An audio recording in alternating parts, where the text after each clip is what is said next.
हम लोग लास्ट 2 दिन से मूल्य शिक्षा के विषय में पढ़ रहे थे। मूल्य शिक्षा क्या है, मूल्य शिक्षा किस प्रकार से दी नहीं जानी चाहिए, इसके बारे में आज हम पढ़ेंगे कि मूल्य शिक्षा को हम लोग विद्यार्थियों के अंदर या समाज में किस प्रकार से इंक्लूड कर सकते हैं, जिससे वो उन मूल्यों का वो अपने कर्तव्य के साथ में पालन कर सके। तो इसके बारे में हम लोग आज पढ़ते हैं कि कौन कौन से माध्यम हो सकते हैं जिन माध्यमों से हम मूल्य शिक्षा को डेवलप कर सकते हैं किसी के अंदर, जो समाज में अभी तक चली आ रही है। मूल्य शिक्षा की क्यों आवश्यकता हो गई कि हमें मूल्य शिक्षा की देने की ज़रूरत पड़ी, क्यों उनका ह्रास होता चला जा रहा है। तो इस बारे में और भी जानेंगे। शशि प्रभा, आप कंटिन्यू कीजिए। जी सर।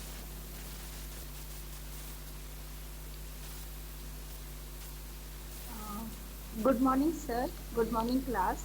गुड जैसा कि मॉर्निंग। सर ने बताया कि गुड मॉर्निंग मैम। जी good morning all of you.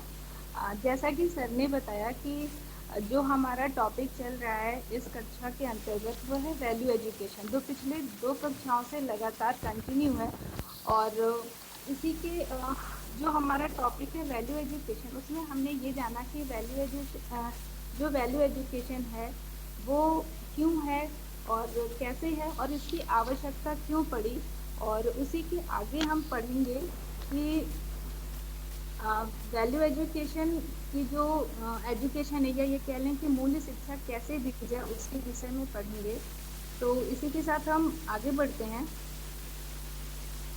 हमने पढ़ा मूल्य का अर्थ, परिभाषा, प्रकृति, मूल्य, नैतिकता, चरित्र, मूल्य के विकास में शिक्षक की भूमिका, मूल्यों का वर्गीकरण देखा भारतीय दार्शनिकों के अनुसार, अमेरिकी तर्कशास्त्री के अनुसार, सर स्पेंसर के अनुसार, समाजशास्त्रियों के अनुसार, एनसीईआरटी के अनुसार।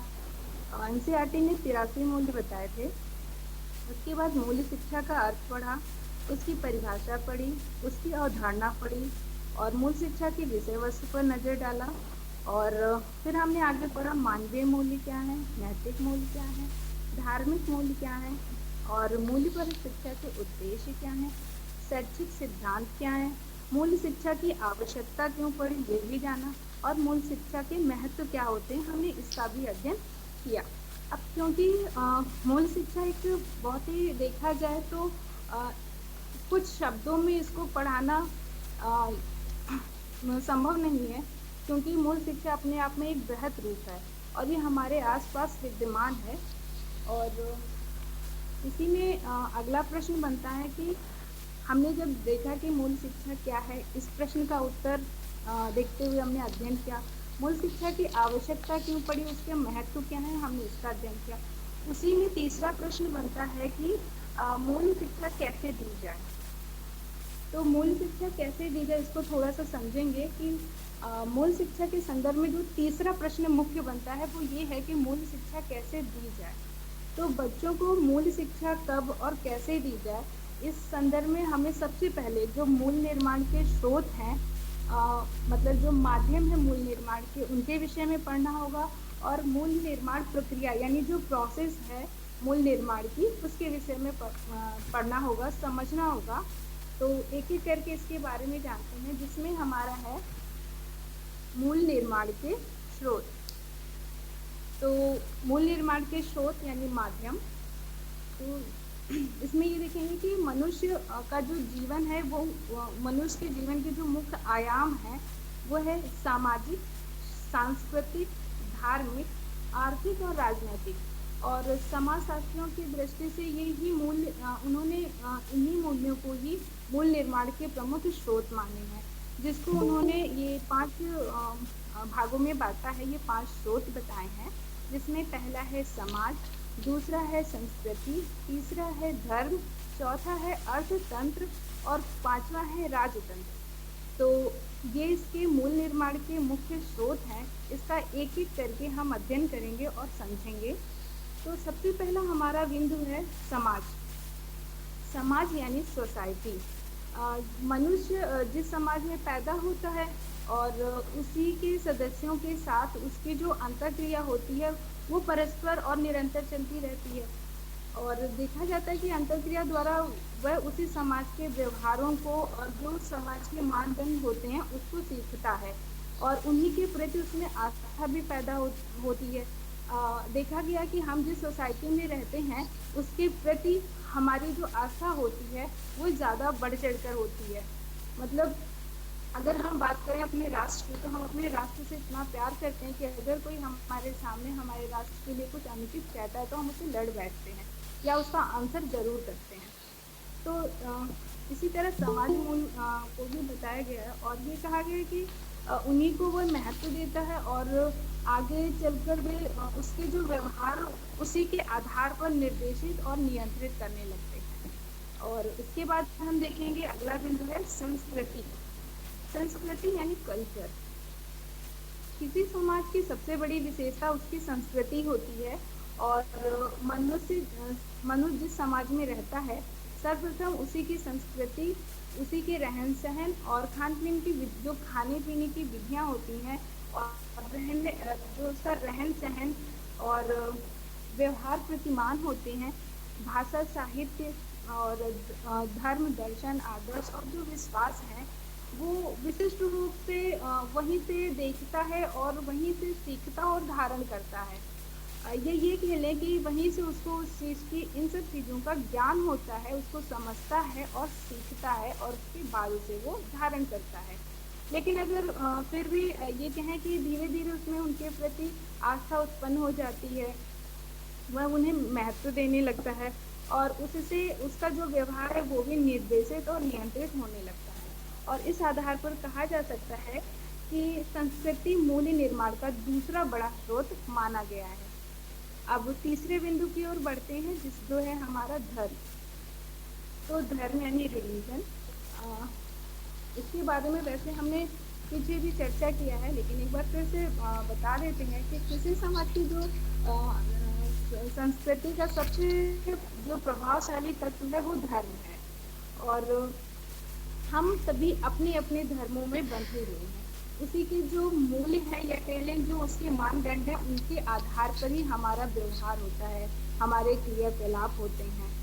और थोड़ा सा आगे देखें तो इसमें ये देखने में आता है कि जिस धर्म को मानने वाले परिवार में हम पैदा होते हैं और रहते हैं, उसी धर्म के नैतिक नियमों को स्वीकार करते हैं, उन्हें ही महत्व देते हैं और उन्हीं के द्वारा अपना व्यवहार निर्देशित और नियंत्रित करते हैं। मतलब हम मान लेते हैं अगर हम हिंदू परिवार में हैं तो हिंदू धर्म की जितनी मान्यताएं हम उसको ही बचपन से देखते आ रहे हैं, हम उसी के प्रति मतलब हमारा विश्वास जागृत हो जाता है, हम उसी को महत्व देने लगते हैं। वहीं पर अगर कोई मुस्लिम परिवार में जन्मा बच्चा है तो वो उनकी परंपराओं को देखेगा, उनके जो धर्म में रीतियाँ हैं ये कह लें जो धर्म चीज़ें हैं वो उनको देखता है। इसी प्रकार ईसाई हैं, सिख हैं, जैन हैं, बौद्ध हैं, ये सब अपने अलग अलग धर्म मतलब बालक जिस धर्म के परिवार में जन्म लेता है उसी धर्म के मूल्यों को वो धारण करता है क्योंकि उसी को वो देखता है, समझता है, सीखता है और उसी के नियंत्रण में रहता है। और इस प्रकार ये कहना अनुचित ना होगा कि मूल्य निर्माण का एक मुख्य स्रोत धर्म ही है।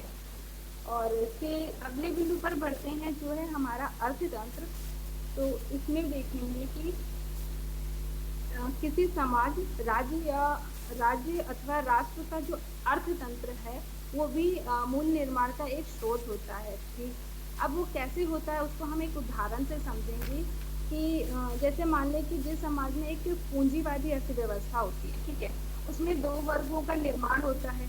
एक वर्ग हमारा शोषक वर्ग होता है और शोषक वर्ग होता है, दूसरा वर्ग हमारा शोषित वर्ग होता है।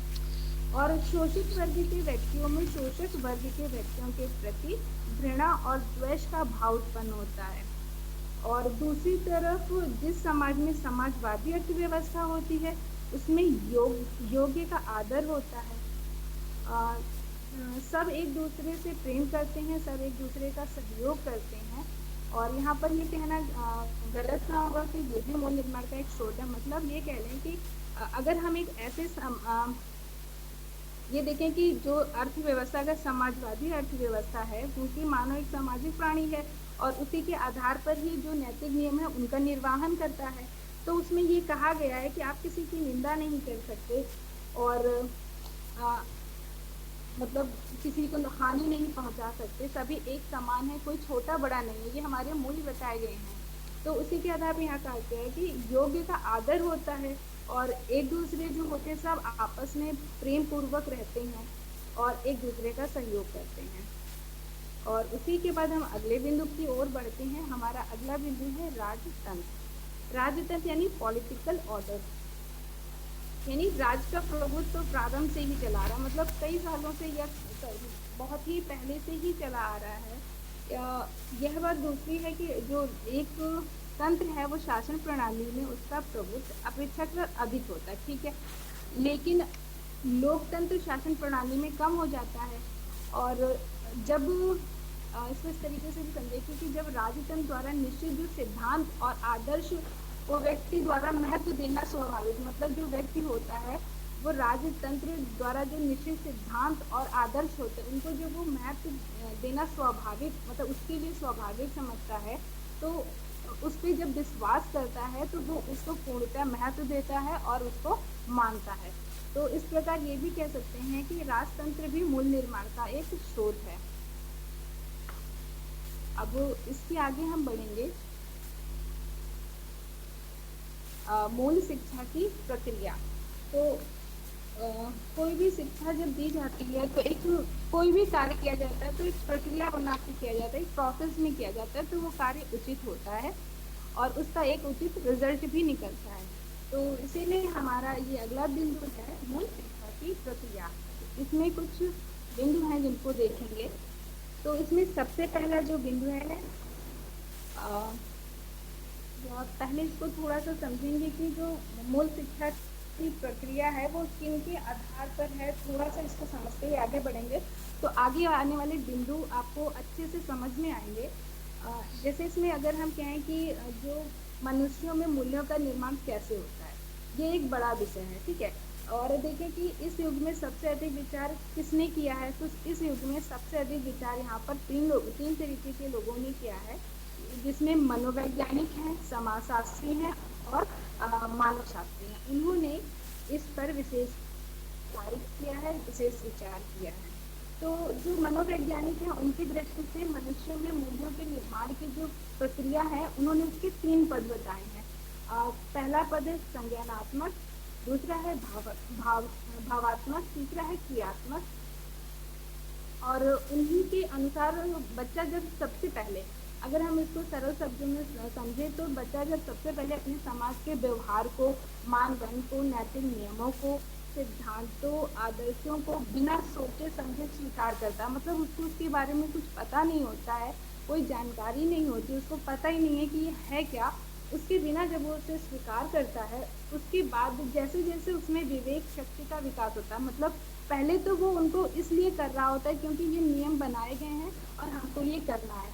मतलब कि अगर बता दिया गया घर में कोई बड़ा आ रहा है, आप उसके पैर छूने हैं तो वो उसी पे मतलब फिर जो कोई भी बड़ा आएगा वो उसके पैर छुएगा, लेकिन एक टाइम के बाद उसमें विवेक का विकास होता है और वह उनके औचित्य के बारे में भी सोचने और समझने लगता है, मतलब क्या सही है क्या गलत है, इसका भी वो अपने विवेक से उसमें अंतर करने लगता है और उसके अनुसार वह महत्व भी देने लगता है और अपने अंतर्मन में, मतलब हृदय में स्थान देने लगता है। और जब भी उसकी भावना से जुड़कर, मतलब कोई भी चीज़ जब हमारी भावना से जुड़ती है तो वो हम पर अधिक प्रभावशाली होती है।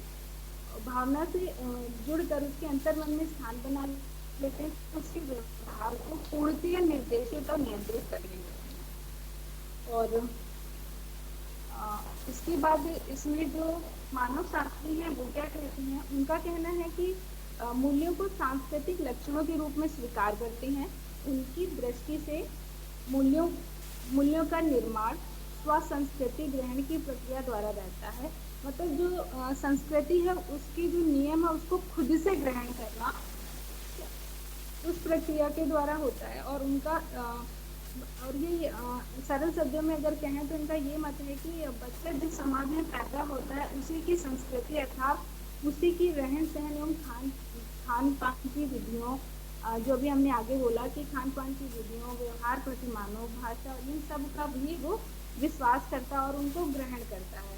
और धीरे धीरे उसके व्यवहार को एक प्रकार से निर्देशित और नियंत्रित करने लगते हैं, निर्देशित और नियंत्रित करने लगते हैं, अर्थात वो उस पर विश्वास करने लगता है और उसी के अनुसार से वो कार्य करने लगता है।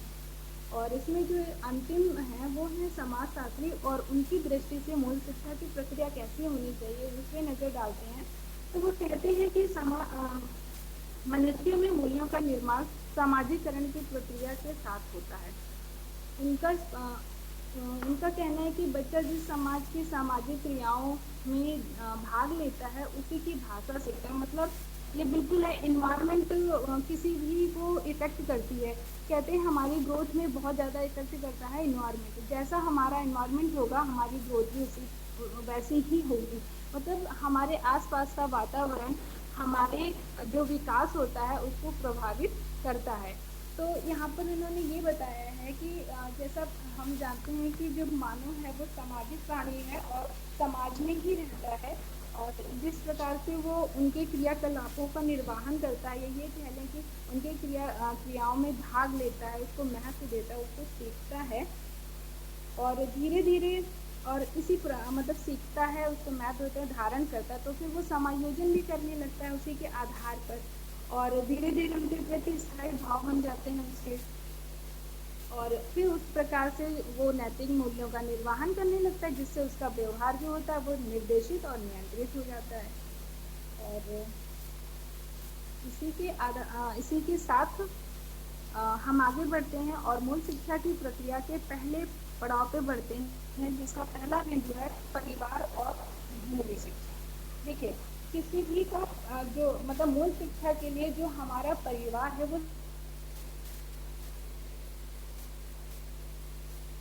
परिवार का होता है, लेकिन जो हमें मूल्यों की शिक्षा मिलती है, ये कह रहे कि जो मूल्य हम धारण करते हैं, जो हमारे अंतर मन में होते हैं, वो हमारे परिवार द्वारा हमें सबसे पहले प्राप्त होते हैं। ठीक है, और कैसे होते हैं एक बार अगर देखें तो ये कह सकते हैं कि जो परिवार है वो बच्चे की सबसे पहली पाठशाला होती है, सबसे पहला स्कूल होता है, सबसे पहला विद्यालय होता है। और परिवार में बच्चा जो होता है उस जो परिवार में भाषा बोली जाती है वो सीखता है, वहाँ पे जो आचरण व्यवहार है उसको सीखता है, और जो भी संस्कृति है वो उसको सीखता है। परिवार में ही बच्चों में मेनली देखा जाए तो ये परिवार ही है जो बच्चों में मूल्यों की नींव को रखता है। ठीक है, और अगर देखें तो प्रारंभ में जो बच्चा होता है अपने माता पिता भाई बहन आदि का अनुकरण करके भाषा सीखता है, आचरण की विधियां सीखता है। मतलब जो छोटा बच्चा होता है किसी परिवार में, तो उस परिवार में जो वहाँ पर बड़े होते हैं, उसके माता पिता हो गए, उसके अगर ग्रैंड पेरेंट्स हैं वो हो गए, और अगर उसके अंकल आंटी हैं, कजिन ब्रदर सिस्टर्स हैं, या उसके सिबलिंग्स हैं, जो कोई भी हैं, अगर उससे बड़े हैं तो वो सब कुछ उनसे देख करके वो सीखता है। आपने अगर देखा हो तो छोटे बच्चे हैं वो बड़ों का नकल करते हैं कि मम्मी ऐसा करती हैं, कॉपी करते हैं। और तो इस तरीके की चीज़ों में आपने अगर देखा हो तो ये बहुत आजकल बच्चे कर रहे हैं फ़ोन को लेकर के, कि घर में बड़े फ़ोन को कैसे हैंडल करते हैं, सेम बच्चे भी उस तरीके से फ़ोन को यूज़ करने लगते हैं। अगर बड़े फ़ोन को लेकर के टहल टहल के बाद वो प्रक्रिया को दोहराने लगते हैं। मेरी छोटी सी अभी भांजी है, वो अभी सिर्फ 15 महीने की है, और वो भी मतलब फ़ोन उससे बहुत ज़्यादा बेटर होती है, लेकिन उसको वो टैकल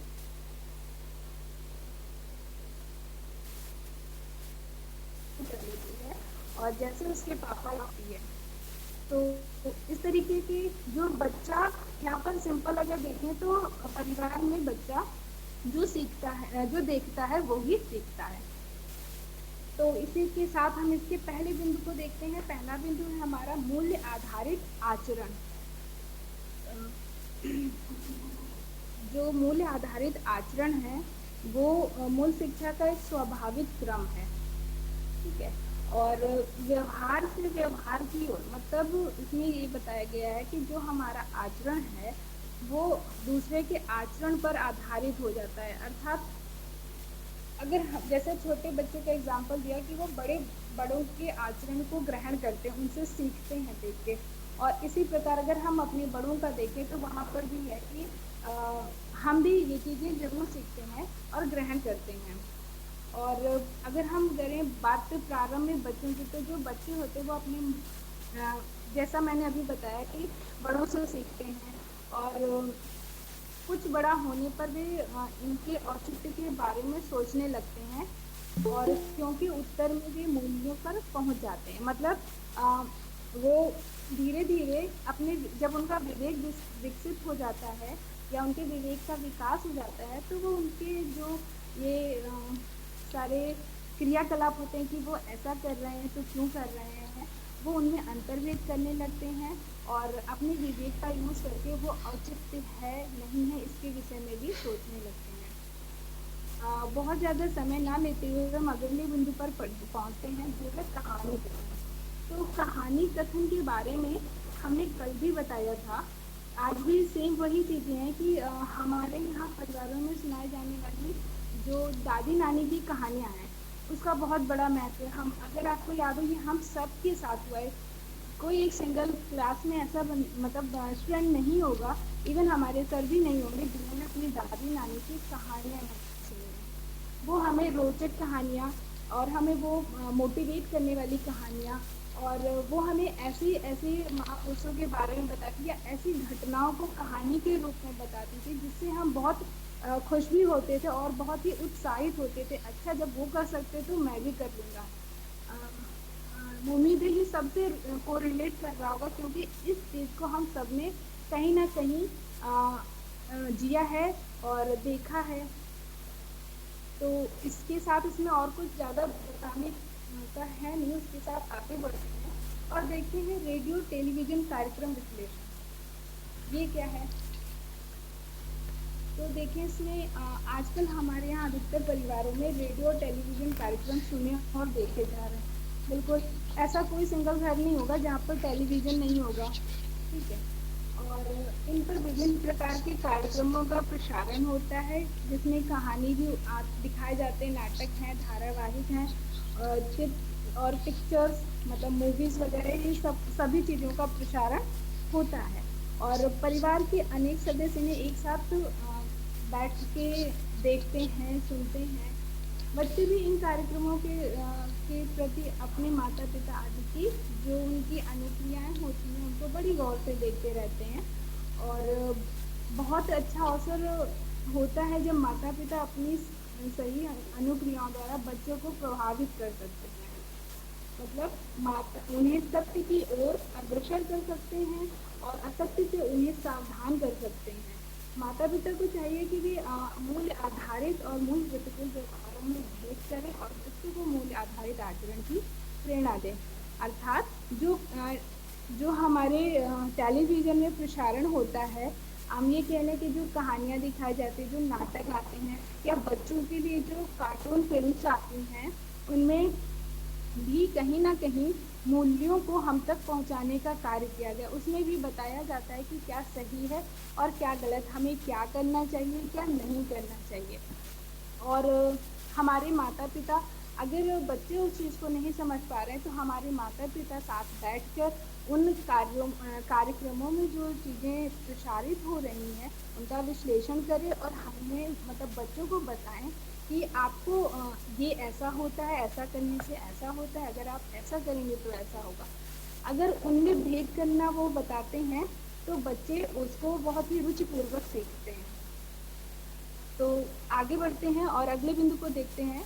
हमारा अगला बिंदु है समाज द्वारा स्वीकृत आचरण की पुष्टि। जैसा कि ये शब्दों से ही स्पष्ट हो रहा है कि समाज द्वारा स्वीकृत आचरण की पुष्टि मतलब समाज में जिन आचरण को स्वीकृत किया गया है वही ही हमारे जो है वो शिक्षा के मूल्य हैं, या ये कह लें कि वही हमारी मूल्य हैं। और अगर इसको थोड़ा और समझना चाहें तो ये कहने कि जब बच्चे बड़े होने पर समुदाय के सदस्यों के बीच आते हैं और वहाँ उन्हें परिवार की अपेक्षा बहुत बड़ा व्यवहार क्षेत्र मिलता है। मतलब परिवार एक छोटा सा मतलब एक वहाँ पे छोटा सा, ये कह लें कि छोटा सा एरिया होता है, या ये कह लें एक कुछ ही लोगों से वहां पर मिलते हैं हम। लेकिन जब हम समाज में निकलते हैं तो हम कई तरीके के लोगों से मिलते हैं, कई तरीके के आचरण वाले लोगों से मिलते हैं। उनके विचार अलग अलग होते हैं, उनके कार्य अलग अलग होते हैं, जिनसे हमें बहुत कुछ सीखने को भी मिलता है और बहुत कुछ देखने को मिलता है। लेकिन यहाँ पर हमारा विवेक ये कहता है कि हम उनसे क्या उसमें भेद करें, क्या सही है और क्या गलत। जो हमें सही लगता है वो हम धारण करें, जो हमें गलत लगता है उसको हम छोड़ के आगे चलें। तो उम्मीद है ये चीज आपको समझ में आई होगी। दूसरा बिंदु है हमारा विद्यालयों के मूल्य संबंधी कार्यक्रमों में सहयोग। तो अगर बात करें अच्छे विद्यालयों की, तो अच्छे विद्यालय मतलब मूल शिक्षा का बड़ा सशक्त साधन होता है अच्छा विद्यालय। ठीक है, अच्छा विद्यालय का यहाँ पे मतलब ऐसा विद्यालय जहाँ पर नैतिक मूल्यों का निर्वहन किया जाता है। ठीक है, सिर्फ कहा नहीं जाता, उनका पालन भी पूर्णतः किया जाता है। और अगर हम बात करें कि फिर आज तो हम विद्यालयों में मूल शिक्षा की व्यवस्था पर विशेष बल दे रहे हैं, हाँ दे रहे हैं। पर विद्यालय अपने इस कार्य में तब तक मतलब कहें कि विद्यालय अपने इस कार्य में तब तक सफल नहीं हो सकते जब तक परिवार उनका सहयोग नहीं करते। और इस संदर्भ में अगर ये कहें कि परिवार की विद्यालय में सिखाए जाने वाले मूल्यों के प्रति सहमति होनी चाहिए। और दूसरी तरफ अगर हम ये कहें कि मूल्यों के विकास के लिए परिवार में जो भी सामाजिक एवं सांस्कृतिक पर्यावरण है वो सुलभ कराया जाए। मतलब विद्यालय में जो मूल्य संबंधी शिक्षा हमें दी जा रही है, परिवार भी उसका समर्थन करे, उसका सहयोग करे और उसके साथ ही सहमति करे। और इसके साथ हम अपने अगले बिंदु पर बढ़ते हैं, जो हमारा अगला बिंदु है पुरस्कार एवं दंड। तो इसमें है कि देखिए, जो परिवार के सदस्य होते हैं उनको चाहिए कि वे अपने बच्चों के जो मूल्य आधारित व्यवहार है उसकी प्रशंसा करें। मतलब और इसको अगर हम सरल शब्दों में समझें, बिल्कुल सरल शब्दों में, तो यहाँ पर ये देखेंगे, अगर देखें तो परिवार में जो छोटे बच्चे होते हैं, जो बच्चे हैं परिवार के, जो परिवार के तो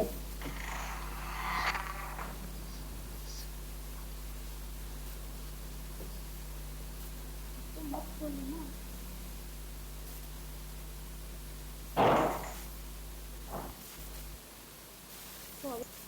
हाँ, तो इसको अगर हम सरल शब्दों में समझें तो यहाँ पर ये है कि परिवार में अगर बच्चा कोई अच्छा कार्य कर रहा है, कोई प्रतिकूल आचरण कर रहा है, तो उसकी हम प्रशंसा करें। और अगर वहीं पर उसके विपरीत वो कोई ऐसा कार्य कर रहा है जिससे उसको भी नुकसान है और बाकी लोगों को भी उससे कुछ हानि पहुंचती है, या ये कह लें कि मूल्य के प्रतिकूल वो व्यवहार कर रहा है, अनुकूल व्यवहार कर रहा है, या अगर वो अनुकूल व्यवहार कर रहा है तो उसकी प्रशंसा करें। अगर वो प्रतिकूल व्यवहार कर रहा है तो वहाँ पर उसको पहले तो ये बताएं कि ये गलत है, आपको नहीं करना चाहिए। उसके बाद में भी अगर वो उस चीज़ों को रिपीट करता है तो यहाँ पर वहाँ पर माना सभी बच्चों से प्रेम करते हैं, बच्चों से प्रेम करना उचित है, लेकिन मोह करना अनुचित है। कहते हैं कि मोह में चीज़ें बिगड़ने लगती हैं, लेकिन अगर हम उसी चीज़ को प्यार से बताते हैं तो प्यार में जो है वो प्यार के साथ डांट भी चलती है। तो ये हम आपको बहुत ही सरल शब्दों में बता रहे हैं कि इसे आपको समझ में आएगा। तो ये है कि अगर वो गलती कर रहे हैं तो गलती करने पे उनको मतलब हतोत्साहित करें, उनकी प्रशंसा करें, उनको उपहार दें। और वहीं पर अगर वो कुछ गलत कर रहे हैं तो उनको उस चीज़ को बताते हुए कि आपने गलत किया है और वहीं पर उनको कुछ दंड का भी प्रावधान किया जाए। इससे उनमें सही और गलत के बीच में विभेद करने का जो क्षमता है उसका विकास होगा, और जो उनके जीवन के लिए अति उपयोगी है।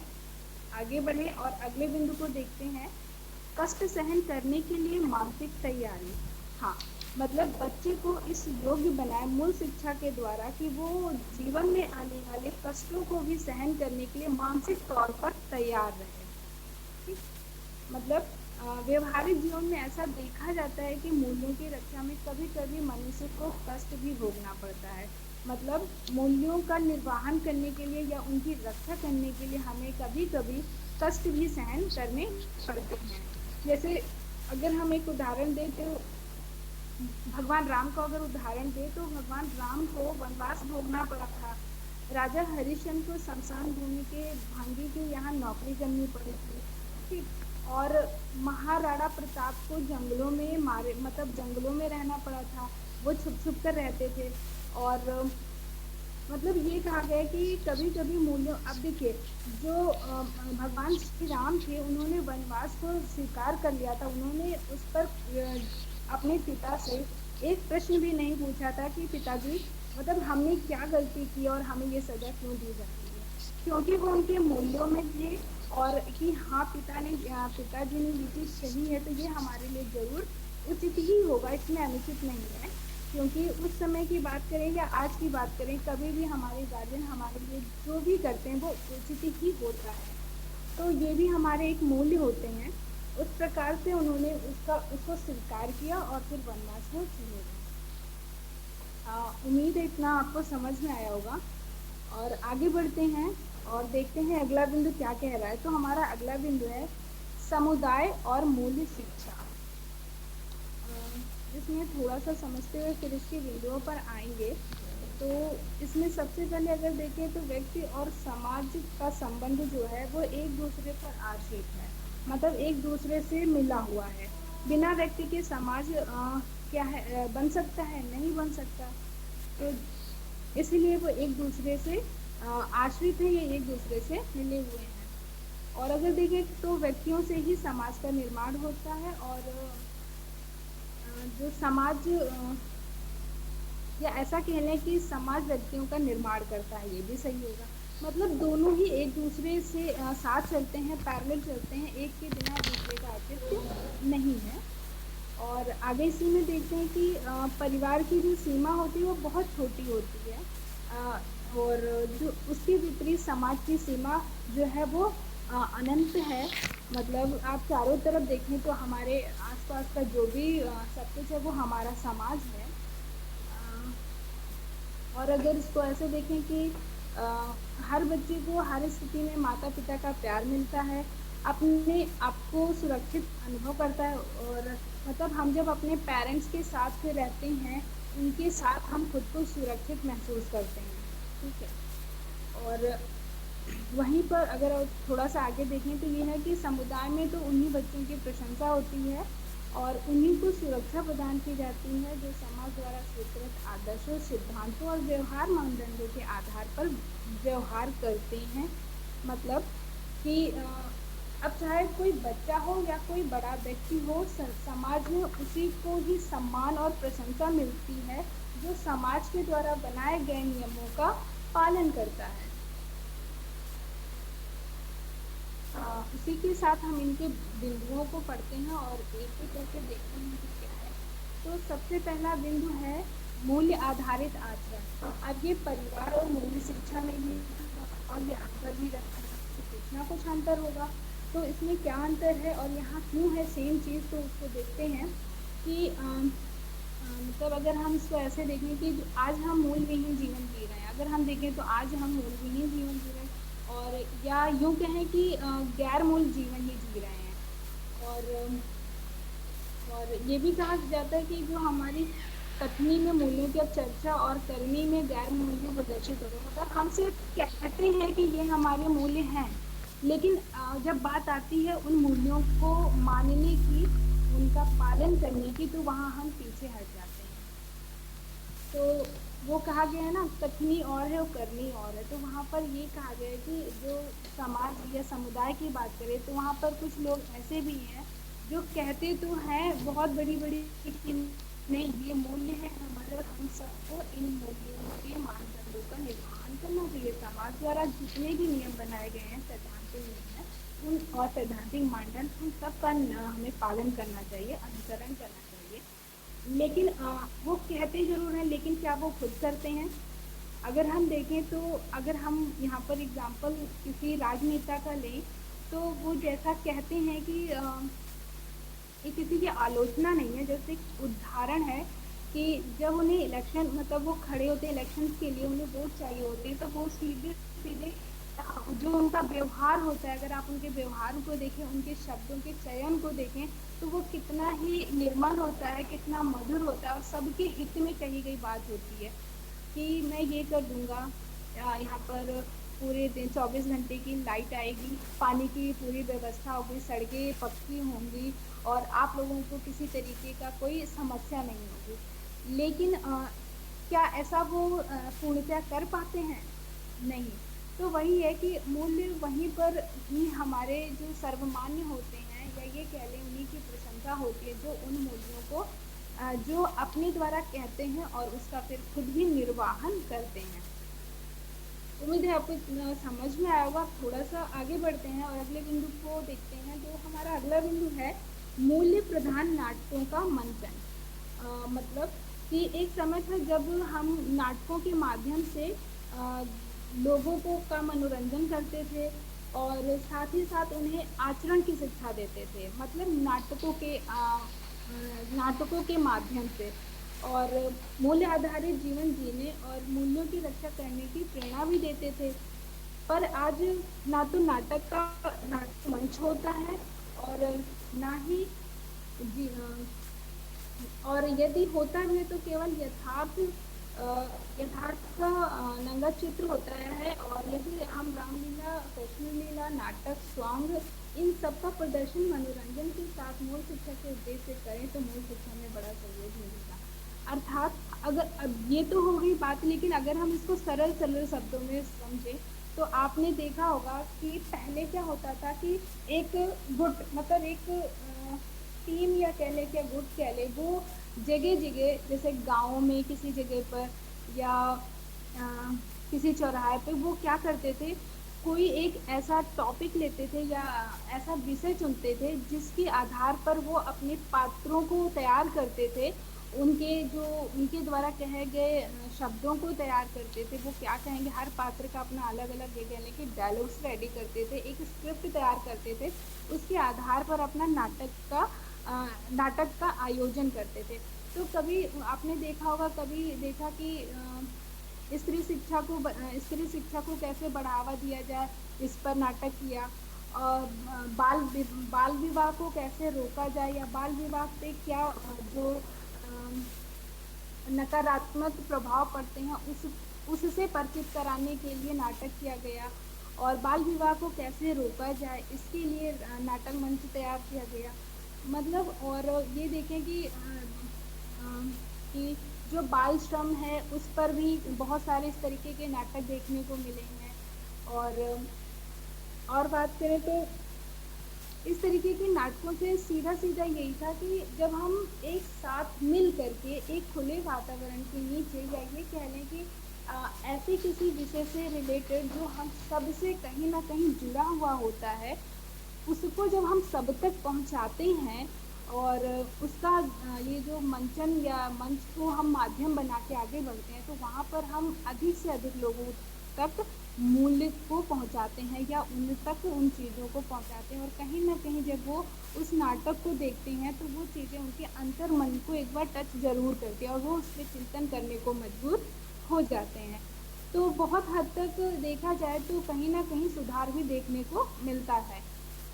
और अगर ये कहें कि किया गया कोई भी कार्य व्यर्थ नहीं जाता, अगर उसमें क्या कहते हैं, लगन से किया गया कार्य हो, पूरी शिद्दत से किया गया कार्य हो और एक उद्देश्यपूर्ण कार्य हो, तो वो व्यर्थ नहीं जाता है। इसके आगे बढ़ते हैं और देखते हैं अगला बिंदु क्या कह रहा है। अगला बिंदु है हमारा जनसंचार के साधनों का प्रयोग। अब जन संचार के साधनों का प्रयोग मूल शिक्षा में कैसे प्रयोगी है वो देखते हैं।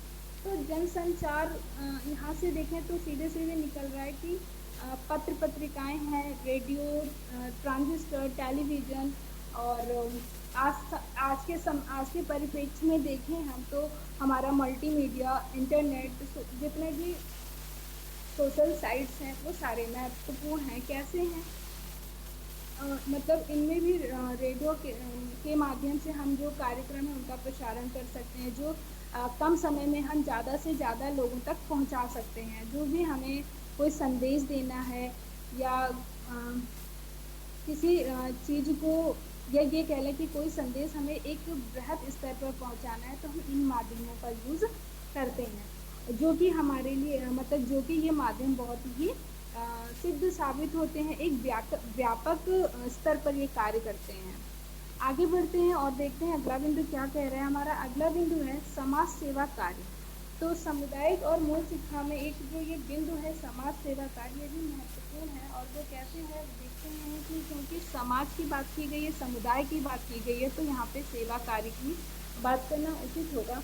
तो देखिए कि इसमें समुदाय में समाज सेवी संगठनों का अभाव नहीं है, परंतु इनमें से अधिकतर या तो सरकार से अनुदान लेने के चक्कर में चल रहे हैं या फिर वाह लूटने के चक्कर में चल रहे हैं। पर कुछ तो ऐसे ही हैं जो सच्चे मायनों में समाज सेवा कार्य कर रहे हैं।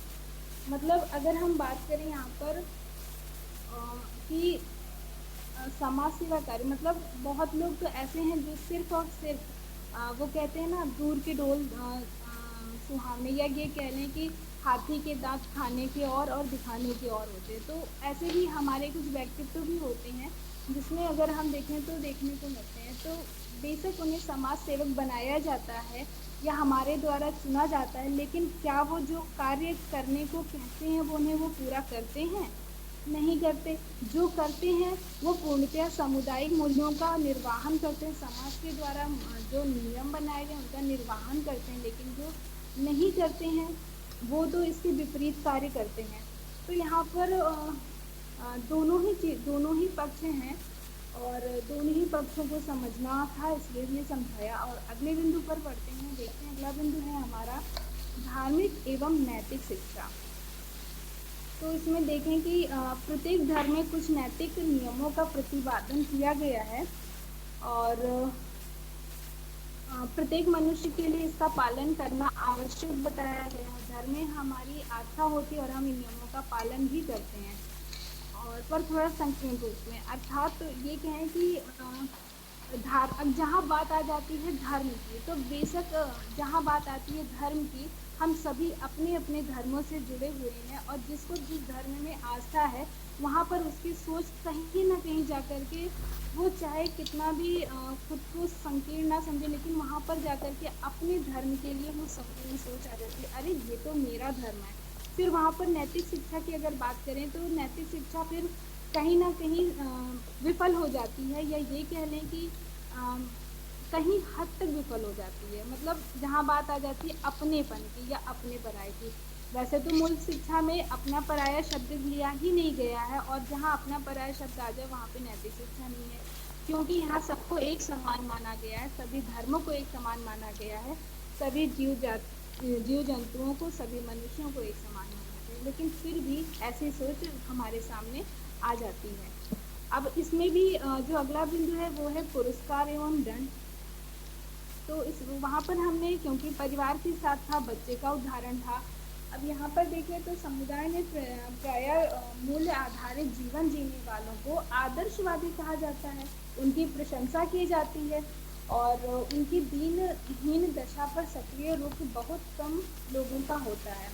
मतलब कि अगर देखें तो यहाँ पर जो कुछ ऐसे लोग होते हैं दीनहीन, मतलब जो गरीब हैं, दुखी हैं, उन पर जो सक्रिय मतलब सकारात्मक हमें उनके प्रति जो कार्य करना होते हैं, ऐसे बहुत कम देखने को मिलते हैं। और ये कहने कि ऐसे बहुत कम लोग अब देखने को मिलते हैं जो इस तरफ रुख अपना करते हैं या इस तरफ अपने आप को लेकर के आते हैं और उनकी मदद करते हैं। क्योंकि आज के समय में देखें तो इंसान खुद में ही बिजी हो गया है। और थोड़ा सा आगे समझें तो ये है कि समुदाय में या तो शक्तिशाली की पूजा होती है या धनवान की पूजा होती है। ये कहना भी गलत नहीं होगा। अगर हम देखें तो जो धनवान है वो अधिक धनवान बनता चला जा रहा है, जो शक्तिशाली है वो अधिक शक्तिशाली बनता चला जा रहा है। इसके पीछे कोई तो कारण होगा, तो इसके पीछे यही कारण है कि शक्तिशाली की पूजा हो रही है और धनवान वही धनवान बनता जा रहा है। मतलब हम मान भी उसी को दे रहे हैं जिसके पास पहले से ही बहुत ज़्यादा मान है, धन है, और उसके आधार पर ही उसका वो जो है वो विकास होता चला जा रहा है। और अगर इसमें देखें कि आवश्यकता क्या है, तो आवश्यकता है मूल आधारित जीवन जीने वालों की प्रशंसा करें।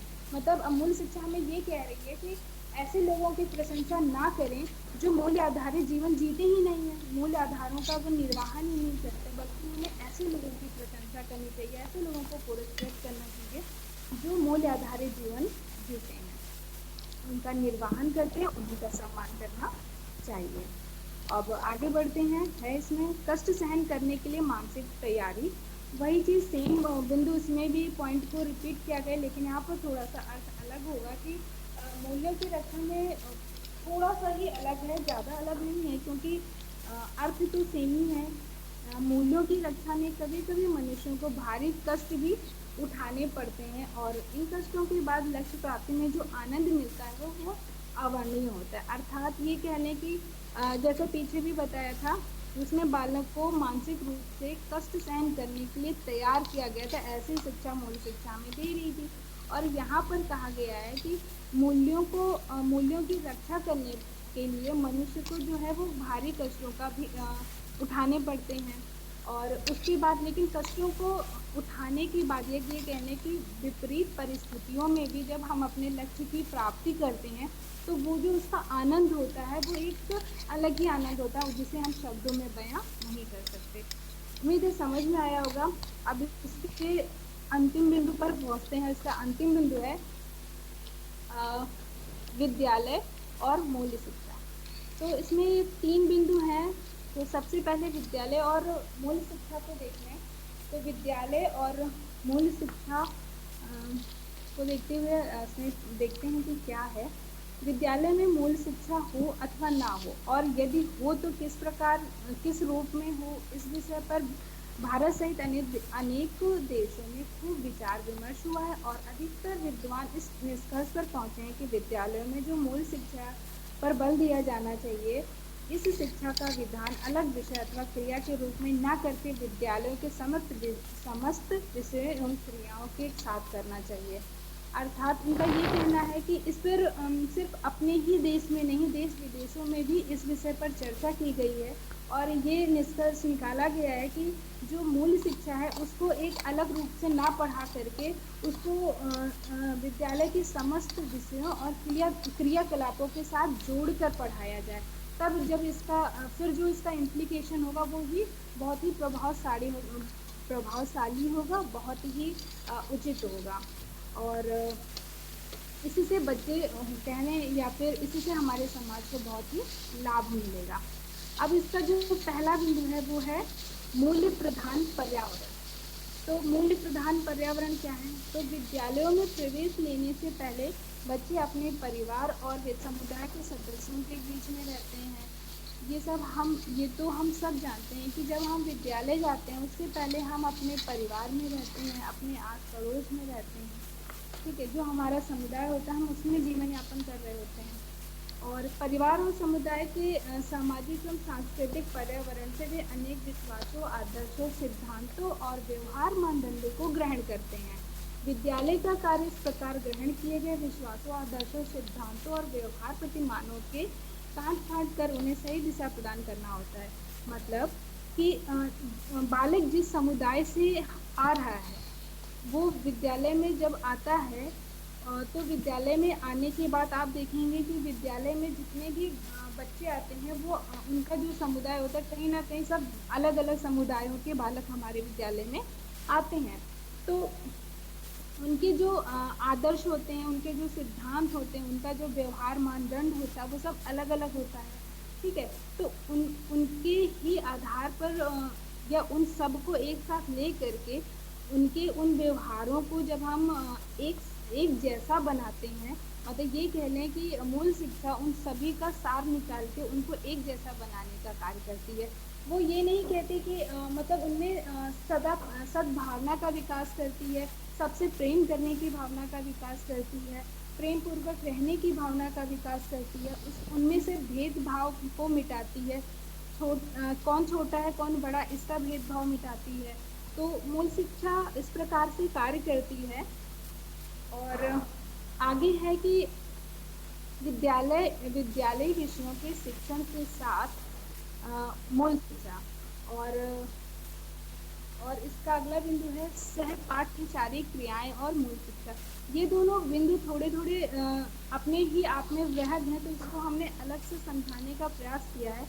तो चलते हैं आगे और देखते हैं कि विद्यालय विषयों के शिक्षण के साथ मूल शिक्षा। तो इसमें इन्होंने 6 बिंदु बताए हैं। तो सबसे पहले तो ये देखने की कि विद्यालय में जितने भी विषय पढ़ाए जाते हैं उन सभी के शिक्षण के साथ छात्रों में उचित मूल्यों का विकास किया जा सकता है। ठीक है, जो विषय हमें पढ़ाए जाते हैं उन सभी के साथ हमें जो उचित मूल्य है उनका विकास किया जा सकता है, बिल्कुल। और लेकिन अगर देखें तो इनमें भाषा और इतिहास 2 विषय ऐसे हैं जिनके माध्यम से बच्चों में मूल्यों का विकास आसानी से किया जा सकता है। भाषा और इतिहास के विषय को आप कैसे करते हैं वो हम आगे बिंदुओं के इन जो बिंदु दिए हैं इनके सहारे समझते हैं। तो पहला है हमारा भाषा शिक्षण और मूल्य शिक्षा। भाषा शिक्षण संबंधी पाठ्य पुस्तकों में प्रायः नीति संबंधी लेख व कविताएं संकलित होती हैं।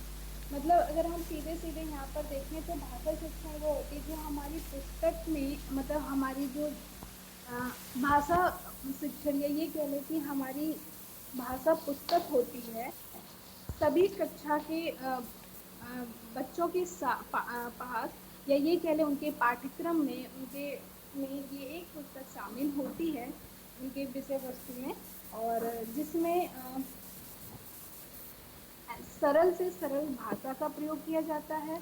और उनमें कहानियों के माध्यम से महापुरुषों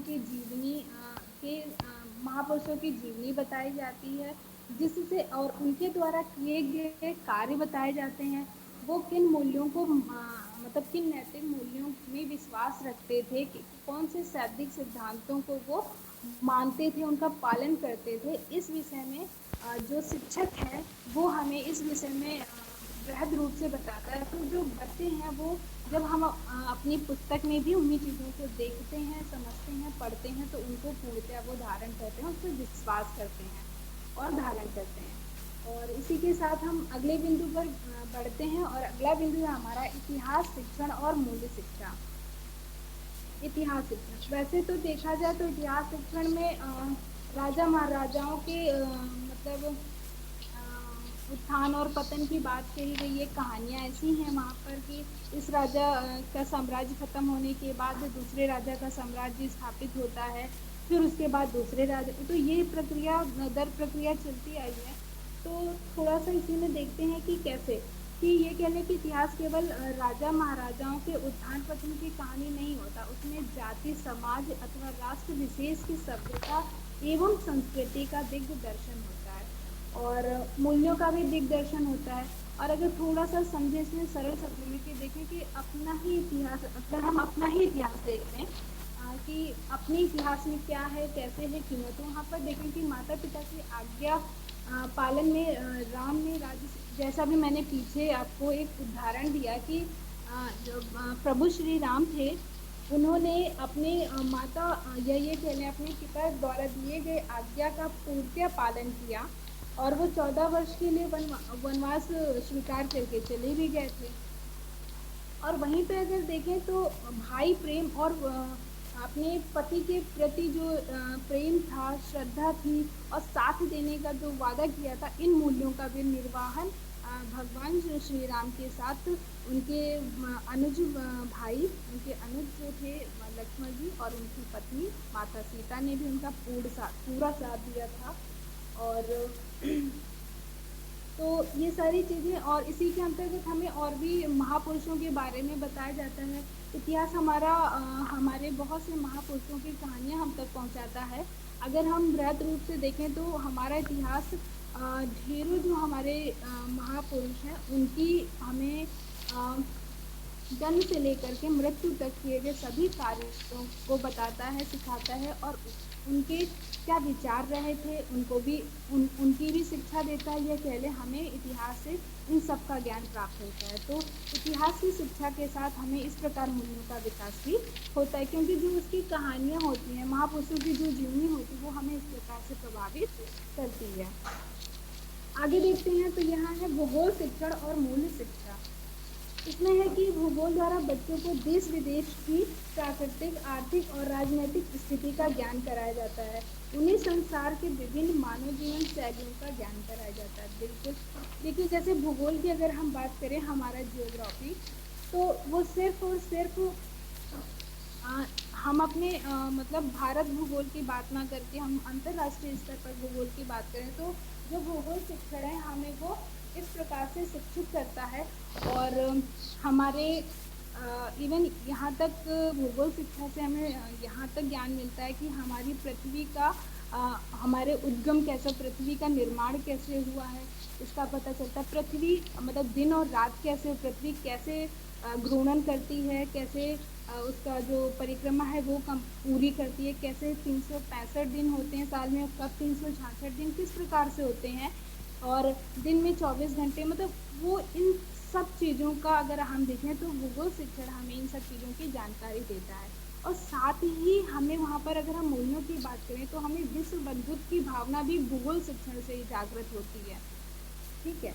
और अगर हम इसमें थोड़ा सा देखें तो देश की अच्छाइयों को उजागर कर सकते हैं, बिल्कुल, कि हमारे देश में क्या क्या अच्छा है, हम उस पर विशेष ध्यान दे सकते हैं।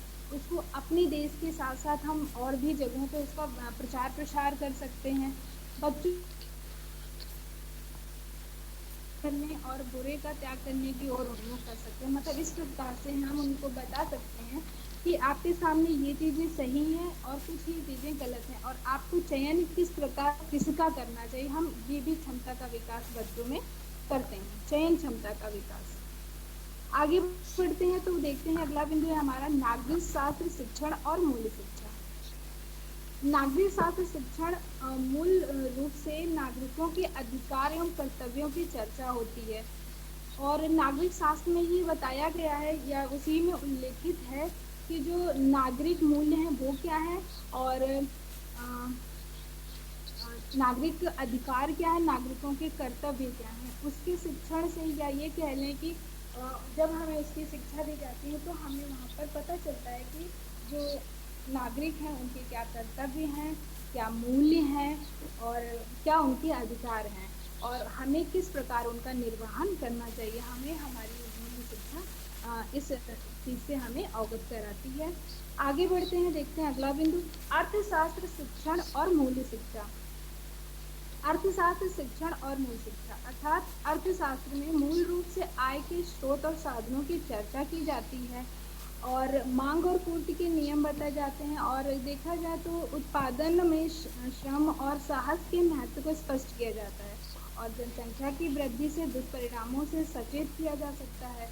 और अगर बात करें शिक्षक की, तो शिक्षक अर्थशास्त्र के शिक्षण के साथ जीवन में श्रम, साहस और सहयोग के महत्व को स्पष्ट कर सकता है, और यदि वह थोड़ी सी सावधानी बरते तो यह भी स्पष्ट कर सकता है कि जीवन के प्रत्येक क्षेत्र में इनका क्या महत्व है।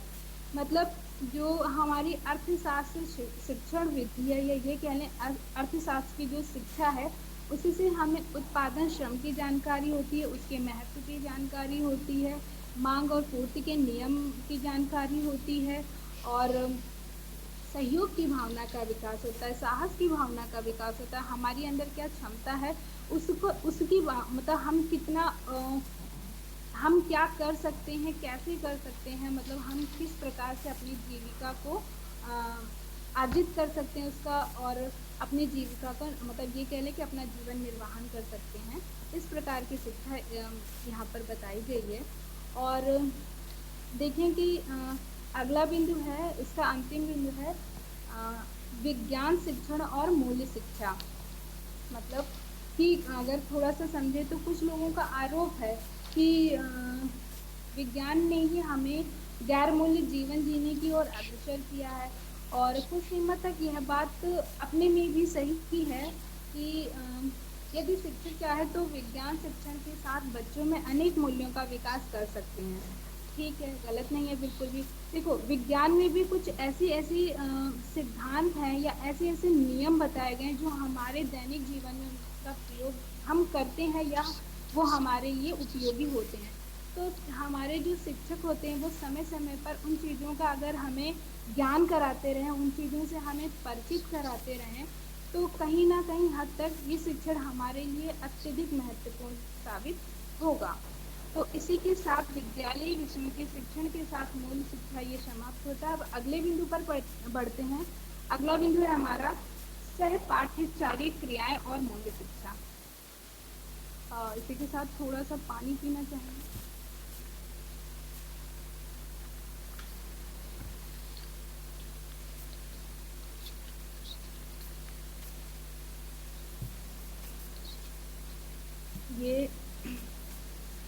ये हमारा अंतिम पड़ाव है इस अध्याय को खत्म करने का। तो इसी के साथ हम देख लेते हैं कि सहपाठ्यचारी क्रियाएं और मूल शिक्षा क्या है।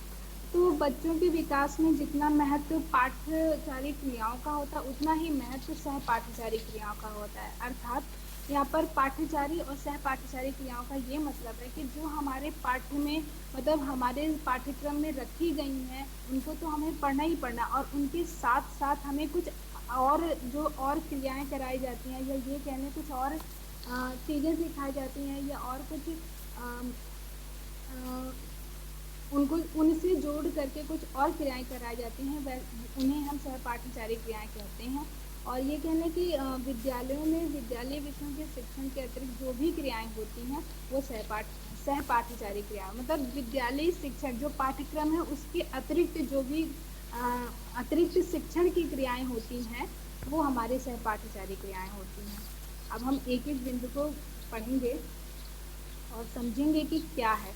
तो सबसे पहले इसमें प्रातःकालीन सभा और मूल शिक्षा, मतलब विद्यालय में जो प्रातःकालीन सभा होती है, मतलब जब हम विद्यालय पहुंचते हैं तो जो असेंबली होती है, हम सिंपल हम लोग अपनी सरल भाषा में उसे असेंबली कहते हैं, सभा कह लें। असेंबली मतलब जब जहाँ पर हम प्रार्थना करते हैं, अपने ईश्वर को याद करते हैं, वो। तो यहाँ पे है कि प्रायः सभी स्कूलों का जो स्टार्टअप होता है या शुभारंभ होता है वो प्रातःकालीन सभा से ही होता है। मतलब दिन की जो शुरुआत होती है वो सुबह की प्रार्थना के साथ ही होती है, और जिसमें हम ईश प्रार्थना मतलब ईश्वर की प्रार्थना करते हैं, बच्चों को सद्मार्ग की ओर उन्मुख करते हैं। और यदि शिक्षक इसे महत्व देंगे और इस समय स्वयं अनुशासित रहेंगे और ईश्वर का ध्यान करेंगे, तो बच्चे भी उनको देख करके उनके गुणों में विकास जो सहज में ही मतलब विकास का सहज रूप विकास भी होगा। और मतलब ये कह रहे हैं कि स्कूल में जो सुबह की सभा होती है जिसमें हम प्रार्थना करते हैं, उस समय अगर शिक्षक भी उन एक कहते हैं ना कि आचरण पूर्व व्यवहार करेंगे, उचित आचरण पूर्व व्यवहार करेंगे, स्वयं भी अनुशासित रहेंगे और स्वयं भी बच्चों के साथ ईश्वर वंदना करेंगे, तो बच्चे भी उनको देख करके ही वैसा ही करेंगे और आगे बच्चों में भी ईश्वर वंदना का भाव भी उसी तरीके से जागृत होगा। तो इसके साथ हम आगे बढ़ते हैं और देखते हैं अगला बिंदु है हमारा साहित्यिक एवं सांस्कृतिक कार्यक्रम एवं मूल्य शिक्षा। तो साहित्यिक कार्यक्रमों में भाषण, वाद विवाद, कवि दरबार और कवि सम्मेलन आदि कार्यक्रम आते हैं, और सांस्कृतिक कार्यक्रमों में संगीत, गायन व वादन, लोकगीत, लोक नृत्य और नाटक आदि कार्यक्रम आते हैं। मतलब जो साहित्यिक कार्यक्रम होते हैं उनमें भाषण जैसे चीज़ें, वाद विवाद, कवि दरबार और कवि सम्मेलन ऐसे कार्यक्रमों को शामिल किया गया है। और जो सांस्कृतिक कार्यक्रम है उसमें संगीत को रखा गया है और गायन को रखा गया है, नृत्य को रखा गया है, लोकगीत को रखा गया है। मतलब जो सांस्कृतिक संस्कृति से जुड़े हैं ऐसे पक्षों को रखा गया है, जिनसे हमें संस्कृति से जुड़ने का अवसर मिलता है, या हमारी जो संस्कृति है और जो साहित्य है उनके जो तथ्य हैं उन तक पहुंचने का अवसर मिलता है। ये कह लें कि हम उनको समझ हमारे अंदर उनके प्रति क्या है, उन तथ्यों को समझने का जो क्षमता है उसका विकास होता है। तो मूल शिक्षा इस प्रकार से भी चीज़ों को समझाने में या चीज़ों को हम तक पहुंचाने में मदद करती है। आगे बढ़ते हैं, अगला बिंदु है महापुरुषों के जन्मोत्सव एवं मूल शिक्षा। मतलब हमारे भारत देश में बहुत से महापुरुष हैं, मतलब महापुरुष हुए और जिन्होंने बहुत ही अच्छे अच्छे कार्य किए, जिनके द्वारा ही उन्हें महापुरुषों की श्रेणी में रखा गया है। तो जब उनके जो जन्मोत्सव कह लें या जन्मदिन कह लें, उसको भी हम बहुत ही मतलब बहुत ही उत्साहपूर्वक सेलिब्रेट करते हैं या फिर मनाते हैं। जैसे कि अगर हम बात करें डॉक्टर भीमराव रामजी अम्बेडकर की, तो 14 अप्रैल को उनका जन्म हुआ था और उसी दिन को उन्हीं के नाम से उस दिन को पूरे देश में कह लें या फिर पूरे अंतर्राष्ट्रीय स्तर पर ही 14 अप्रैल को भीमराव अम्बेडकर के जन्म दिवस के रूप में मनाया जाता है और बहुत ही उत्साहपूर्वक उसको एक उत्सव मतलब एक पर्व के तरीके लोग उसको मनाते हैं। तो क्योंकि अगर हम बात करें बाबा साहब भीमराव अम्बेडकर के, तो उन्होंने ऐसे ऐसे कार्य किए हैं जिससे लोग बहुत प्रभावित हुए, उनके द्वारा किए गए कार्यों की सराहना की जाती है, उनकी सराहना की जाती है।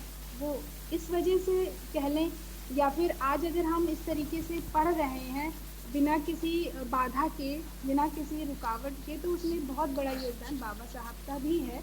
और इस प्रकार मूल शिक्षा हमें महापुरुषों के बारे में भी बताती है। ये कहने की उसके द्वारा हम महापुरुषों से परिचित होते हैं, उनके मूल्यों को भी धारण करते हैं। आगे बढ़ते हैं, अगले बिंदु को देखते हैं। तो हमारा अगला बिंदु है राष्ट्रीय उत्सव एवं मूल्य शिक्षा। राष्ट्रीय उत्सव एवं मूल्य शिक्षा, राष्ट्रीय उत्सव मतलब नेशनल फेस्टिवल। अब नेशनल फेस्टिवल मतलब स्वतंत्रता दिवस और गणतंत्र दिवस, गांधी जयंती, ये सारे हमारे राष्ट्रीय उत्सव माने जाते हैं। और इनको अगर देखें तो हमारे देश में ये 3 ही जो उत्सव हैं मेन, वो राष्ट्रीय उत्सव की संज्ञा दी गई, इनको ही राष्ट्रीय उत्सव माना जाता है। और ये उत्सव कैसे मनाए जाते हैं या हम सब जानते हैं कि अगर हम प्राइमरी स्तर के स्कूलों की बात करें तो बच्चे जो हैं वो स्कूल के बच्चे प्रभात फेरी में जय घोष करते हुए निकलते हैं, कुछ खेलकूद कार्यक्रम हो जाते हैं तो कुछ सांस्कृतिक कार्यक्रम हो जाते हैं। और राष्ट्रध्वज के सम्मान में हम 1 मिनट सावधान स्थिति में खड़े नहीं हो पाते, राष्ट्रहित के नहीं हो पाते, लेकिन कहीं कहीं देखा गया कि नहीं हो पाते, लेकिन जब से हमें उनके बारे में या ये कहने राष्ट्र प्रेम की भावना का विकास किया गया है, तो हम जब भी कहीं राष्ट्र ध्वज हमें दिखता है, हम उसकी पूर्णतः सम्मान करते। अगर हमें कहीं वो अनुचित दशा में दिखा तो हम उसे उचित दशा में रखने का प्रयास करते हैं। और अगर कहीं राष्ट्रगान हो रहा होता है तो उस राष्ट्रगान में क्योंकि हमें उसको सम्मान देना है, तो हमें ये सिखाया गया है, हमें ये बताया गया है कि ये हमारे मूल्य हैं कि जब कभी राष्ट्रगान हो तो हमें वहाँ पर बिल्कुल सावधान मुद्रा में खड़ा होना चाहिए। तो स्कूल के साथ साथ अगर हमें कहीं और भी राष्ट्रगान की आवाज़ हमारे कानों तक पहुँचती है, फिर चाहे हम किसी भी अवस्था में अगर हम सावधान मुद्रा में खड़े हो सकते हैं, तो हम बिल्कुल वहाँ पर खड़े हो जाते हैं। हम ये नहीं सोचते हैं बीच रास्ते में चल रहे हैं और राष्ट्रगान बज रहा है और हम खड़े हुए, लोग हमें देखकर क्या कहेंगे, अरे ये हमारे मूल्य हैं, हमारे मूल्य यानी हमारा राष्ट्र प्रेम है। अगर हम अपने राष्ट्र प्रेम राष्ट्रगान की राष्ट्र ध्वज की राष्ट्रगान का सम्मान नहीं करेंगे तो कोई भी नहीं करेगा। तो किसी भी चीज़ की शुरुआत हमें खुद से करनी होती है। तो इस तरीके से राष्ट्रीय उत्सव मूल शिक्षा में इस तरीके से कारगर है कि उसके द्वारा हमें मूल शिक्षा इस तरीके से मिलती है। और आगे देखें कि अगला बिंदु है खेल कूद एवं मूल शिक्षा। अब खेल कूद से मूल शिक्षा का क्या मतलब संबंध है, क्यों है, कैसे है, देखते हैं कि अगर देखें तो ये कार्यक्रम 2 प्रकार के होते हैं, एक वैयक्तिक और एक सामूहिक। मतलब एक ये देख लें व्यक्तिगत होते हैं, मतलब इंडिविजुअल, एक होता है सामूहिक यानी ग्रुप में। तो अगर बात करें कि वैयक्तिक की, तो खेल कूदों में जो आसन है, व्यायाम है, जिम्नास्टिक आते हैं, ये सब हमारे ऐसे आते हैं कि हम इन्हें अकेले भी कर सकते हैं। लेकिन और इनके माध्यम से बच्चों को स्वास्थ्य के महत्व की जानकारी दी जाती है। देखिए, अगर हम बात करें खेल कूद की, तो खेल कूद है वो हमारे शरीर को स्वस्थ रखने में बहुत ही महत्वपूर्ण है। फिर चाहे वो कोई मतलब कोई एक्सरसाइज हो, कोई आसन हो, योगा हो, या फिर कोई खेल हो, क्योंकि हम जब कोई खेल भी खेलते हैं तो हमारा पूरा शरीर वहाँ पे वर्क करता है, हमारा तन भी और हमारा मन भी पूर्णतः। और हमारे शरीर का पूरा भाग भी जो है वो एक एक अंग काम करता है। कि अगर हम कोई मान लेते हैं कि अगर हम कह रहे हैं कि चोर पुलिस खेल रहे हैं, बचपन में बहुत खेला है सबने, और या फिर हम ये कह रहे हैं कि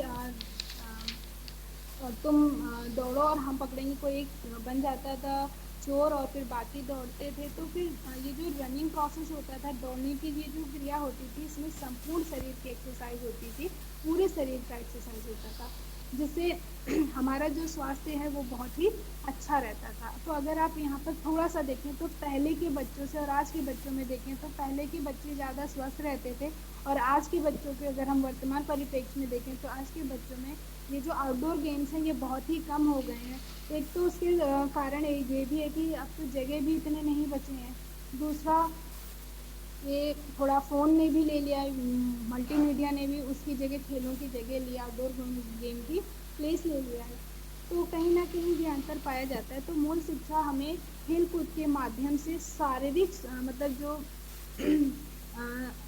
शरीर को स्वस्थ रखने की प्रक्रिया का अध्ययन कराती है। आगे और अंतिम बिंदु पर बढ़ते हुए देखते हैं कि समाज सेवा कार्य और एवं मूल्य शिक्षा क्या है।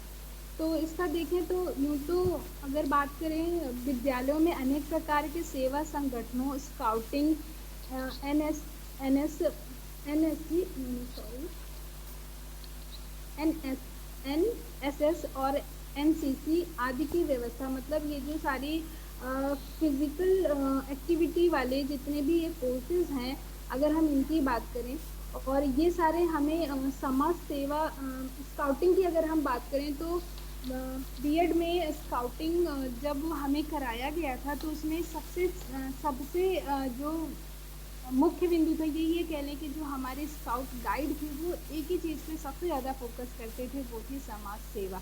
मतलब हम में जो भी हमारा स्काउट ग्रुप था, उनका एक ही संदेश आता था कि आप कोई ऐसा कार्य ना करें जिससे जनहित को किसी भी प्रकार की हानि हो।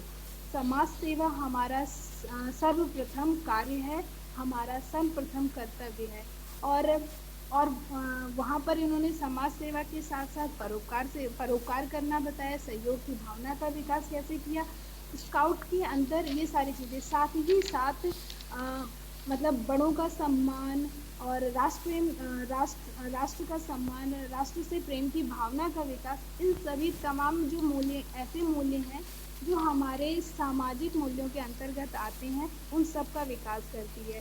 तो समाज सेवा कार्य, या ये कह लें कि मूल शिक्षा समाज सेवा कार्य में भी अपना स्थान रखती है। और इसके साथ साथ हमारा ये खत्म होता है पाठ, और ये है रेफरेंस।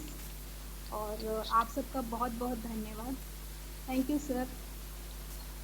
ओके। ओके, आप लोगों का ये मूल्य शिक्षा समाप्त हो चुका है। और भी बहुत सी चीज़ें हैं, आप पढ़ सकते हो बुक्स के माध्यम से। ठीक है, तो फिर ये जो सिलेबस के अकॉर्डिंग है इतना ही पर्याप्त है। अब आप लोग कोई क्वेश्चन हो और फीडबैक आप लोग बता दीजिए, फिर क्लास को फिनिश करते हैं। हाँ, जल्दी से बोल दीजिएगा। जी, अगर कोई प्रश्न हो, कोई सुझाव हो, तो आप सब बता सकते हैं, पूछ सकते हैं। जी मैम, मैं फीडबैक देना चाहूँगी। आपने सबसे बढ़िया, मैं तीनों दिन में से कहना चाहूँगी, आज जिस तरह से आपने पढ़ाया मुझे बहुत ही अच्छा लगा। कि मतलब 2 दिन से मतलब जैसे प्रतिदिन आपके में निखार आता दिखा। एक दिन, दूसरे दिन, तीसरे दिन, थैंक यू आज मैम। वाला तो मुझे बहुत ही अच्छा लगा मैम। जी, थैंक यू मैम। और भी बता सकते हो आप लोग फीडबैक?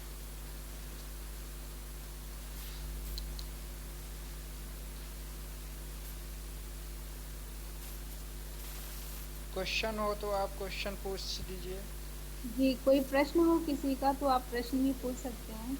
या मूल्य के बारे में आपको जानकारी देनी है, कुछ और भी चीज़ें आपके माइंड में आ रही जी, हैं तो अगर आप। आप इसमें कुछ, हाँ, अपने विचार साझा करना चाहें तो वो भी कर सकते हैं।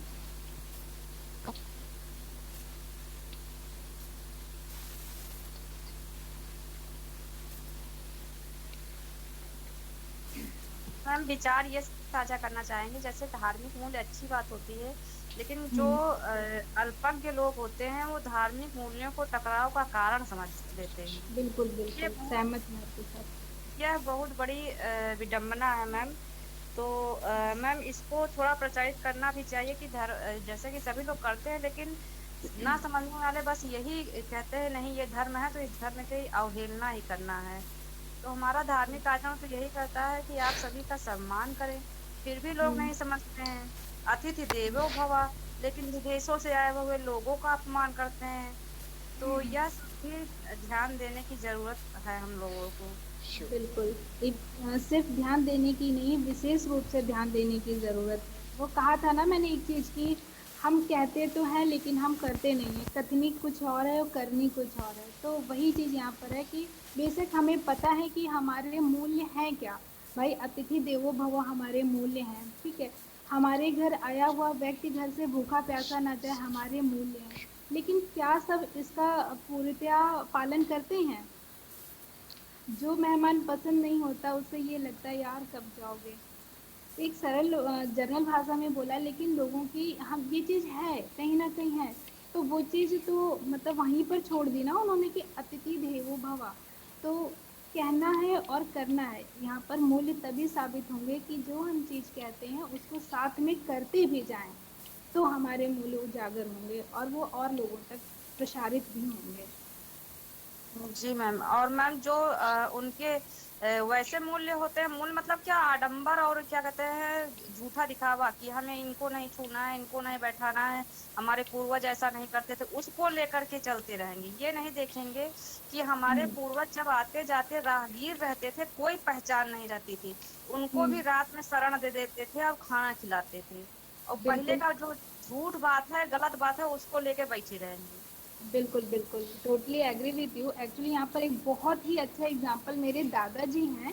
और क्योंकि मेरे दादाजी को गांव में ऐसे ही नहीं, सब मुंशी जी कह कर थकते नहीं हैं।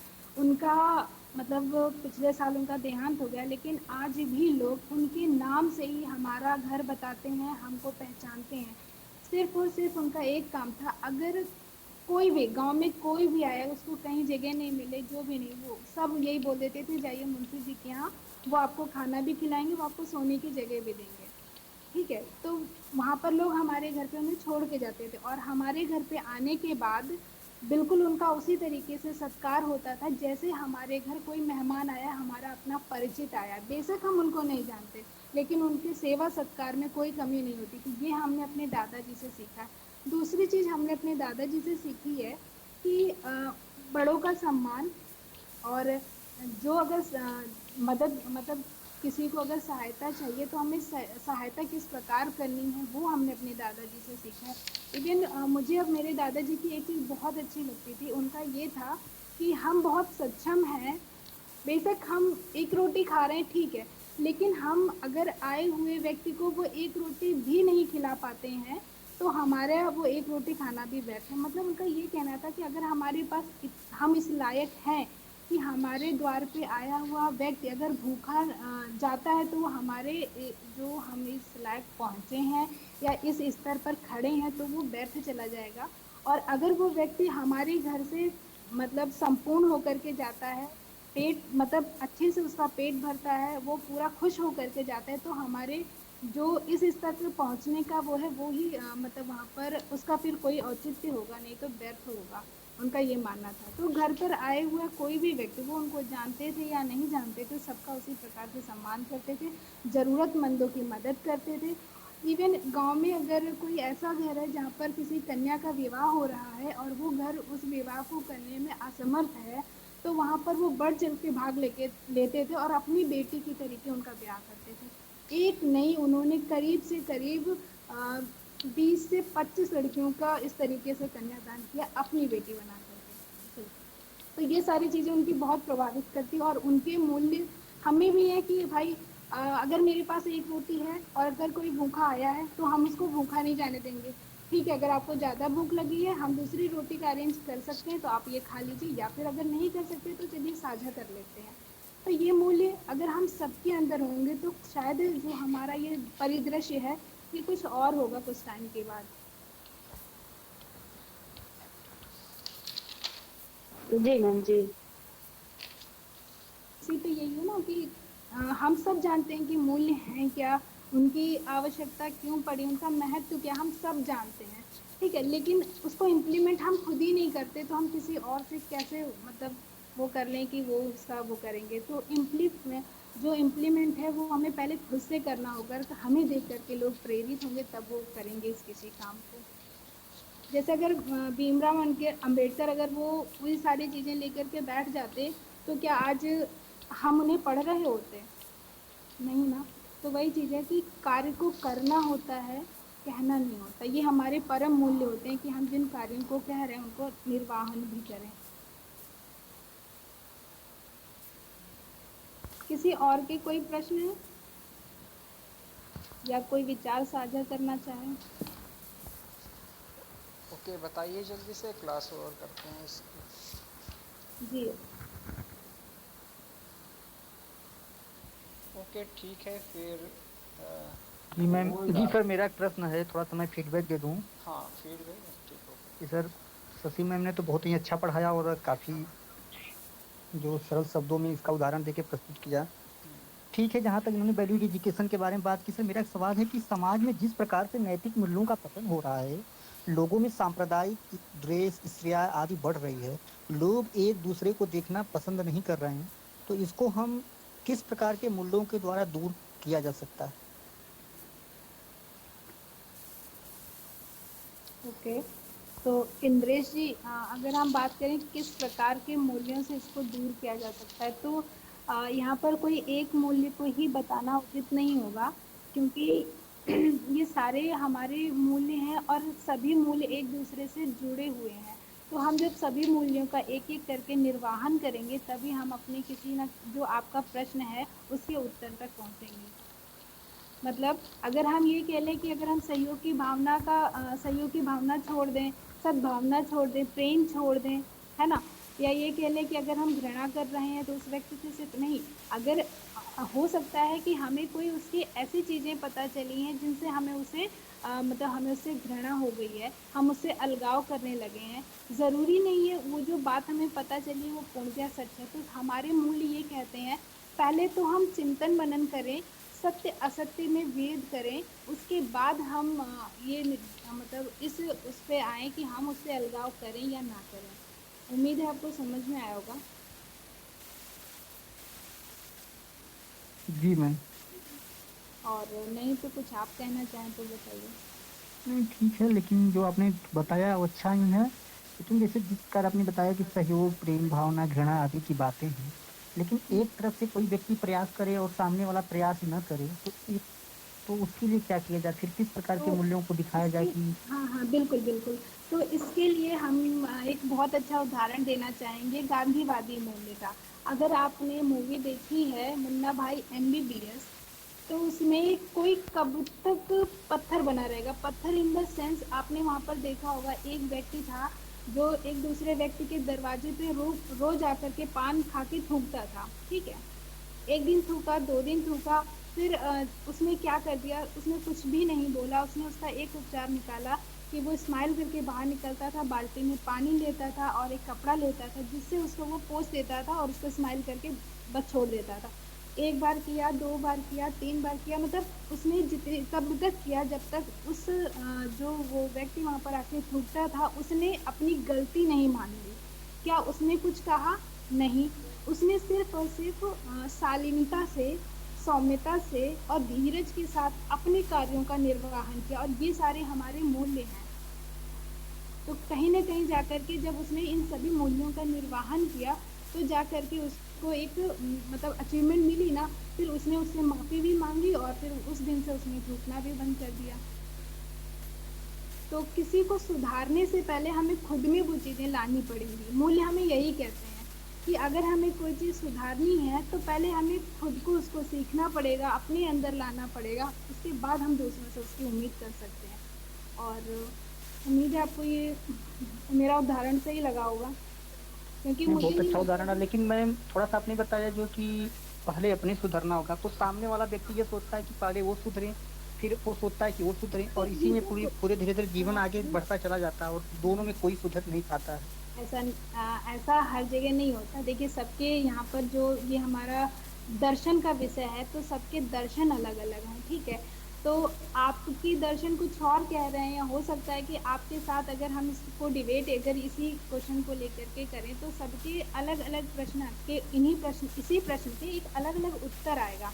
तो इसका ये मतलब नहीं है कि उनके मूल्य खराब हैं या उनका जो उत्तर है वो गलत है, नहीं, नज़रिया है। अब देखिए किसी भी चीज़ को सुधारने में हमें वक्त लगता है, क्योंकि मूल्य एक ऐसी चीज़ है जिसे हम एक दिन में ना सीख सकते हैं ना किसी को सिखा सकते हैं, ठीक है? वो हमारे आचरण में शामिल होता है, वो हमारे अंतर मन तक निहित होता है। तो धीरज सबसे बड़ा उपाय है हर एक चीज़ का, मुझे लगता है। प्यार और सौम्यता से और धीरज के साथ किया गया कार्य, जो अगर हम बोलें कि लगन और तन्मयता से किया गया कार्य हमें हमेशा सफलता देता है।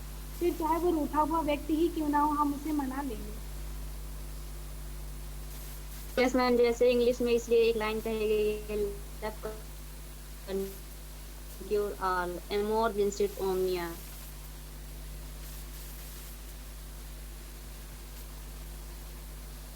मैम प्रेम में बहुत बड़ी ताकत है, वो सचिन आरती, वो आपकी आवाज नहीं आ रही कईयों को थी। सुधार देता है। हाँ हाँ, बिल्कुल जब मेरे बिल्कुल। कह रहे हैं प्रेम में बहुत बड़ी ताकत होती है। वह समय भले लेता है लेकिन परिवर्तन करता है। बिल्कुल सौम्यता और शालीनता और धीरज के साथ किया गया कार्य कभी विफल नहीं होता। इम्प्लीमेंट करके देखिएगा, रिजल्ट अच्छा ही मिलेगा। सर आई थिंक अब किसी की कोई क्वेरी नहीं है, हाँ क्लास ओवर की जाए। हाँ ठीक है, और कर सकते हैं। Thank you sir, thank you ma'am.